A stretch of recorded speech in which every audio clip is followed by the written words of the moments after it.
देवियों और सज्जनों, जगदीश सोशल मीडिया नेटवर्क में आप सभी का दिल से स्वागत। प्रतिदिन के अनुसार प्रस्तुत करते हैं स्वामी वासुदेवानंद जी सरस्वती इनके अमृतमय वाणी द्वारा विष्णु सहस्त्र नाम प्रवचन।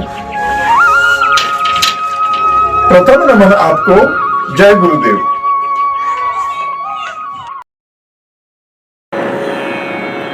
श्री विष्णु सहस्त्रनाम ज्ञान यज्ञ प्रवचन क्रमांक 354, श्लोक क्रमांक 50 और नाम क्रमांक 338। जय महाकाल।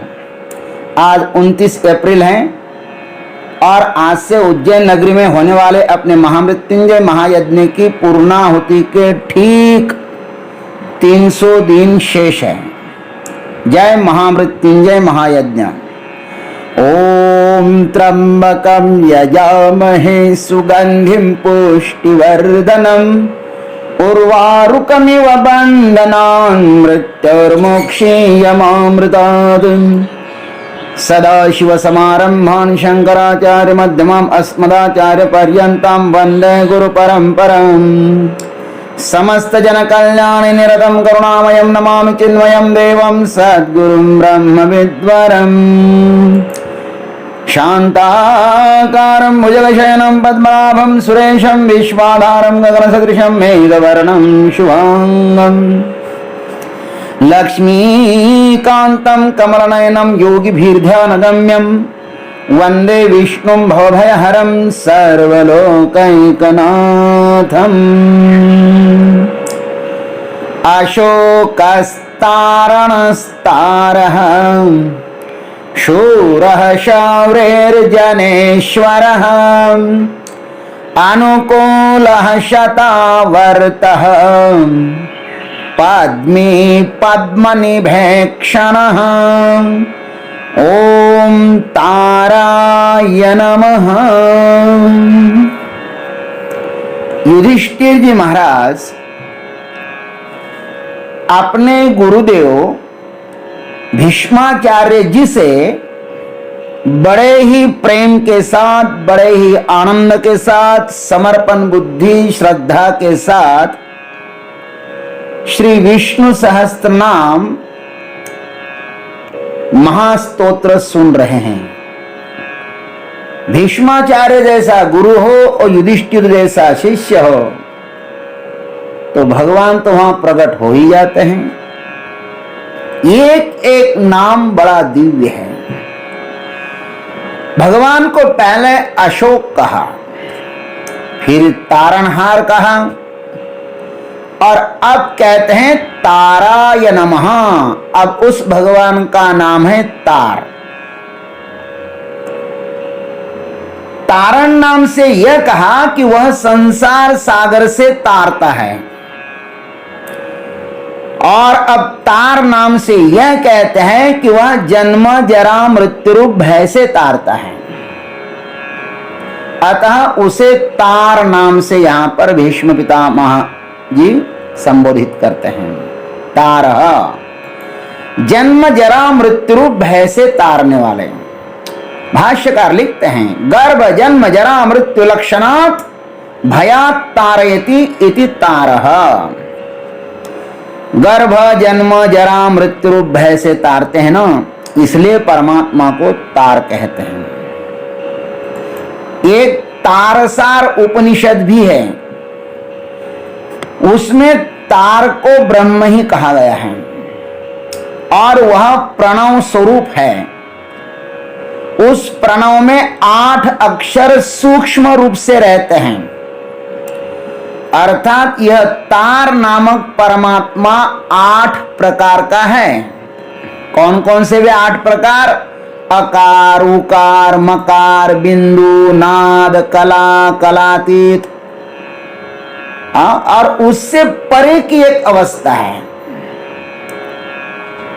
वहां पर इस प्रकार लिखा गया है, ओम इत्ते तदक्षरम परम ब्रह्म तदे उपासितव्यम एतदेव सूक्ष्माष्टाक्षरम भवति अकारः प्रथमाक्षरो भवति, उकारो द्वितीयाक्षरो भवति, मकारः तृतीयाक्षरो भवति, बिन्दुस्तुतीयाक्षरो भवति, नादः पंचमाक्षरो भवति, कला षष्ठाक्षरो भवति, कलातीता सप्तमाक्षरो भवति, तत्परश्चाष्टमाक्षरो भवति, तारकत्वात् तारको भवति, तदेव तारकं ब्रह्म त्वं विद्धि तदेवोपासितव्यम्। देखो उपनिषद के मंत्र कितने सुंदर है। वो उपनिषद के मंत्र भी चाहते हैं कि कोई हमें हमारा पाठ करने वाला हो। हमारा सौभाग्य है कि भगवान ने वह अवसर हमें दिया। तारक सार उपनिषद का प्रथम मंत्र है। ओम यह एकाक्षर परम ब्रह्म है, उसकी उपासना करनी चाहिए। इसी में अष्टाक्षर मंत्र के 8 अक्षर सूक्ष्म रूप से रहते हैं। जैसे अकार प्रथमाक्षर है, उकार द्वितीयाक्षर है, मकार तृतीयाक्षर है, बिंदु चौथा अक्षर है, नाद 5वां अक्षर है, कला 6ठा अक्षर है, कलातीत 7वां अक्षर है और उससे परे जो है ना वह 8वां अक्षर है। वो सबसे परे है, वह सबको तारता है, इसलिए उसको तारक कहते हैं। उसे तुम तारक ब्रह्म जानो और उसी की उपासना करनी चाहिए। और काशी खंड में भी कहा है, चलो काशी खंड को प्रणाम करते हैं।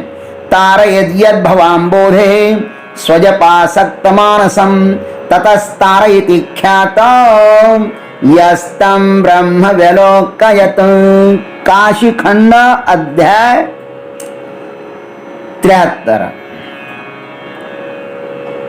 73वां अध्याय है और उसमें ऐसा कहा गया है, आसक्ति पूर्वक अपना जप करने वालों को जो भवसागर से तारता है, इसलिए उस परमात्मा को तार कहते हैं।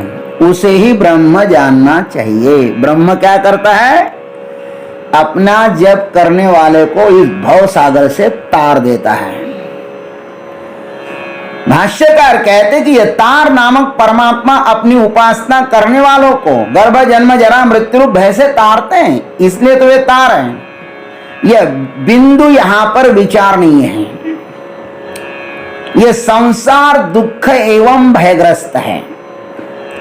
इस संसार में दुख और भय सत्य ही प्रतीत होते हैं और सभी जीव इन दोनों की निवृत्ति के लिए ही दिन रात उपाय कर रहे हैं।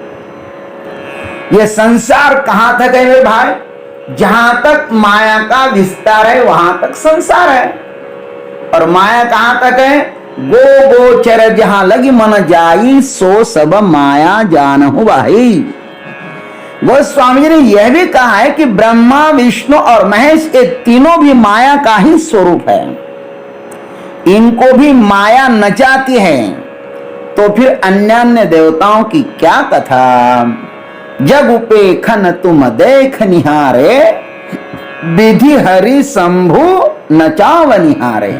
रामचरित मानस 2:226 दोहा। ये जगत दृश्य है और आप उसके देखने वाले हैं। और ब्रह्मा विष्णु और महेश ये तीनों भी जगत का ही स्वरूप है। फर्क इतना ही है कि उन्हें अपने असली आत्म स्वरूप का करामलकवत ज्ञान है, इसलिए ये मोहित नहीं होते। जैसे रस्सी को जानने वाला उस पर प्रतिभासी सर्प से भयग्रस्त नहीं होता। ये देखो, जब ये प्रसन्न होते हैं, जब ब्रह्मा विष्णु महेश प्रसन्न होते हैं ना, तो अपने अनुयायियों को भी वे आत्म साक्षात्कार करा देते हैं। जिसके पास जो है वही तो अपने को देगा ना। तो भगवान के पास आत्म साक्षात्कार है, वे सदैव आत्मा में मस्त रहते हैं। यस्त्वात्मरित्रेव स्यात् आत्मतृप्तस्य मानवः आत्मनैव च संतुष्टः। ऐसी तो उनकी स्थिति है। आत्मा रामाश्च मुनयः निर्ग्रंथा, वे आत्माराम है, निर्ग्रंथ है और अपने आत्म स्वरूप की अहेतु की भक्ति करते हैं। अहेतु की भक्ति कितनी सुंदर भक्ति होगी। खैर, और इन ब्रह्मा विष्णु महेश इनके सिवा जितने सारे देवी देवता हैं, ये स्वयं मृत्यु से भयग्रस्त है, तो वे अपने भक्तों को निर्भय कैसे बना पाएंगे? इसलिए तो नाथ महाराज भागवत में कहते हैं, सांडूनी श्री कृष्ण चरण इंद्रादि देवांच करिता भजन ते देव मृत्युग्रस्त पूर्ण या मां भजतया चे जन्म मरण कोण वारी। वो स्वयं मृत्यु भय से ग्रस्त है, तो हमारा उद्धार कैसे कर सकते हैं? और भगवान श्री कृष्ण क्या कहते पता है? जो मद होय अनन्य शरणतया चे निवारिमी जन्म मरण या लागी शरणागत शरण्य मीचे काम। भगवान ने घोषणा भी की है, सकृदेव प्रपन्नाय तवास्मीति याचते अभयम सर्वभूतेभ्यो ददामि तद्व्रतम मम। भगवान का व्रत कि मैं अपने भक्तों को क्या देता हूं? अभय वरदान देता, अभयम। बस अभय के जैसा फिर इस संसार में दूसरा है भी क्या? श्रेष्ठ वरदान। देवता लोग अपने भक्तों को जर जोरू जमीन पद प्रतिष्ठा आदि देकर निर्भय बना सकते हैं, किंतु अभय नहीं। अभय और निर्भय इन दोनों में बहुत अंतर है। अभय आत्म साक्षात्कार के बाद आता है और निर्भयता धन पद आदि के कारण आती है, वो क्षणिक है। निर्भयता क्षणिक है और अभयता शाश्वत है। हाथ में डंडा आदि देकर प्रतिभासी सर्प को मारने का सामर्थ्य देवता दे सकते हैं। ध्यान रखना, कौन सा सर्प है? प्रतिभासित। और हाथ में डंडा दे दे, मारो इसको। डंडा है मेरे हाथ में, थोड़ी निर्भयता आएगी, लेकिन अज्ञान का ही बाजार है सब। किंतु रज्जु का ज्ञान नहीं करा सकते हो। डंडा देंगे हाथ में, रज्जु का ज्ञान नहीं कराएंगे। सर्प यदा कदा क्षण भर के लिए मिट भी सकता है, वह असत्य है हा? और बाहर है, असत्य है लेकिन बाहर है। किंतु भय नहीं, क्योंकि भय भीतर होता है। भय कहां होता है? भीतर होता है। जब तक भीतर भय है तब तक मुक्ति का कोई उपाय ही नहीं है। वेदांत कहता है संसार मिथ्या है, किंतु उसका हमारे भीतर जो भय है ना, वह अनादि अनंत काल से हमें सत्य ही लग रहा है। लेकिन यह तार भगवान रज्जु का ज्ञान करा देते हैं। वे कहते हैं आदौ अन्ते च यन्नास्ति वर्तमानेपि तत्तथा। मांडुक्य कारिका कहते हैं यह जन्म मरणादि प्रपंच पहले भी नहीं था, अब भी नहीं है और आगे भी नहीं रहेगा। इसलिए संसार से मुक्त होने का कोई उपाय ही नहीं है। जो है ही नहीं उससे क्या मुक्त होना है भाई? मुक्त तो भय से होना है। जैसे सूर्य के सामने कभी अंधकार आ ही नहीं सकता, वैसे ही आत्मा के समक्ष कभी अज्ञान आ ही नहीं सकता। हस्तामलकाचार्य जी महाराज कहते हैं घनच्छन्न दृष्टिर्घनच्छन्न मर्कम यथा निष्प्रभं मन्यते चाति मूढ़ं तथा तथा बद्धवद्भाति यो मूढ़दृष्टे स नित्योपलब्धि स्वरूपोऽहमात्मा। जैसे बादलों से आच्छन्न दृष्टि वाले अति मूढ़ पुरुष सूर्य को बादलों से ढका हुआ और निष्प्रभ मानते हैं, वैसे ही मूढ़ बुद्धि वाले पुरुषों की दृष्टि में जो आत्मा बद्धवत भासित होता है वह नित्य उपलब्धि स्वरूप आत्मा मैं हूं। तार परमात्मा की उपासना का यही फल है, संसार भय से मुक्त होकर आत्म स्वरूप में स्थित हो जाना। यह जो हमें गर्भवास जन्म जरा मृत्यु रूप भय लग रहा है ना, वह स्वयं का ज्ञान न होने से ही लग रहा है। हम स्वयं से अधिक अपने भीतर दूसरों को ही अधिक समय देते हैं, स्वयं को समय देते नहीं। हम अधिकतर दूसरों का ही चिंतन करते रहते अपने भीतर, और जो दूसरों पर ही निर्भय रहेगा वह अभय पद को कैसे उपलब्ध होगा? द्वितीयात् भयं भवति, यह श्रुति वचन है। इसलिए दूसरों पर निर्भर मत रहो। तार नामक परमात्मा एकाक्षरम परम ब्रह्म है, वही एक है। अतः जो इसकी उपासना करता है वह भयमुक्त होकर अभयता को प्राप्त हो जाता है।